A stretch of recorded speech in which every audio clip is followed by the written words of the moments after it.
The desert remembered everything. Even sins men wished buried beneath sand and time, long before the towns grew loud with gamblers and whiskey songs, before railroads cut through sacred land like knives through flesh. There lived a warrior named Cade Ravenwolf, veered across valleys stretching beyond the red cliffs.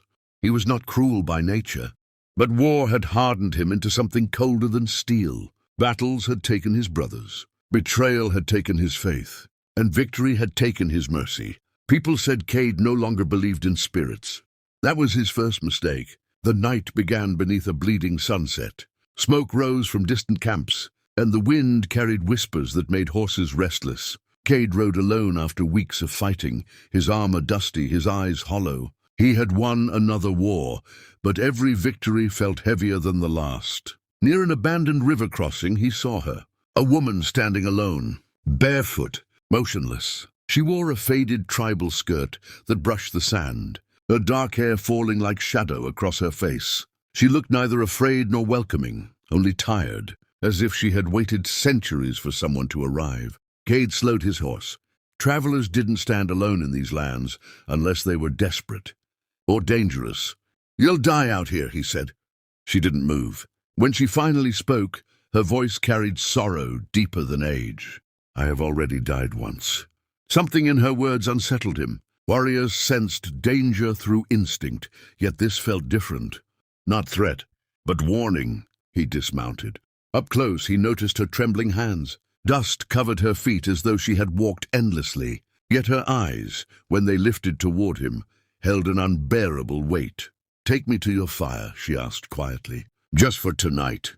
Cade hesitated. Hospitality was sacred among warriors. Refusing shelter to the helpless invited spiritual disgrace. But stories lingered in his memory, stories of wandering, spirits disguised as women, testing men's honor. Still, he nodded. She followed him silently to his camp.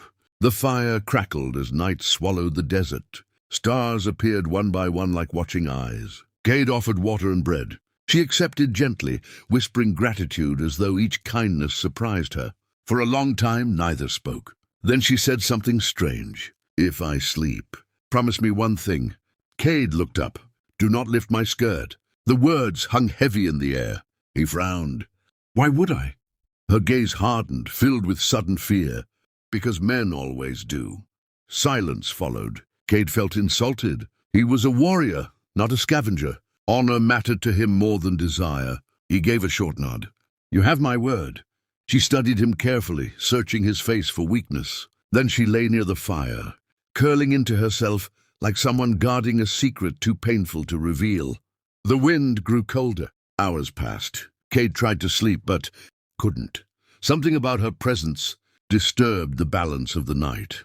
The fire flickered strangely, bending toward her as if alive. Even his horse refused to rest. Curiosity crept into his thoughts. Why such a warning? Why fear something so simple? War had taught him suspicion. Secrets often hid weapons. His mind justified questions his heart resisted. What if she carried stolen markings? What if she was cursed? What if danger slept beside him? He turned toward her. She slept peacefully now, breathing softly, unaware. The moonlight revealed faint scars. Along her arms, old wounds shaped like ritual carvings. Not punishment marks, but symbols. Sacred symbols. Cade's curiosity deepened. The warrior in him demanded answers. Slowly, hesitantly, he reached forward. His hand hovered above the edge of her skirt. A voice inside whispered, "Stop," but pride spoke louder. He lifted the fabric, and the world changed. There was no body beneath, no human form. Instead, glowing markings burned across, her skin like living fire, ancient tribal symbols, twisting into shapes of grief and suffering. They pulsed with sorrow so powerful it struck him like a spear through the chest. Visions exploded in his mind. Women burned by war, children abandoned, villages destroyed by warriors who ignored mercy. And among them, himself. Every life he had taken stood before him. Every cry he had ignored echoed at once. He fell backward, gasping. The woman's eyes opened instantly. Not frightened, not angry, heartbroken. "I begged you," she whispered. The fire extinguished itself. Darkness swallowed the camp. Her voice no longer sounded human, it carried the weight of spirits, older than mountains. I was sent to test whether warriors still remembered honor.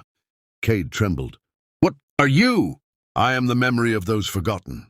She rose slowly, glowing faintly in the moonlight. And you chose curiosity over compassion. The ground beneath him felt hollow, as though his soul had been pulled away. I didn't mean... No one ever means to lose their soul, she said gently. Her hand touched his chest. Pain surged through him, not physical pain but unbearable remorse. For the first time since childhood, Cade felt shame, real shame. Tears fell without permission. What happens now? He whispered. She looked at him with sadness deeper than anger. Now you will live long enough to understand what you have lost. And then she vanished, leaving only cold ashes and silence. Cade Ravenwolf, the warrior feared by hundreds, remained alone beside a dead fire, feeling emptier than he had ever felt. Something inside him was gone, and he knew it would never return easily. Or if this story pulled you into its mystery, don't forget to subscribe to the channel and join thousands of listeners who love powerful, emotional legends and unforgettable storytelling.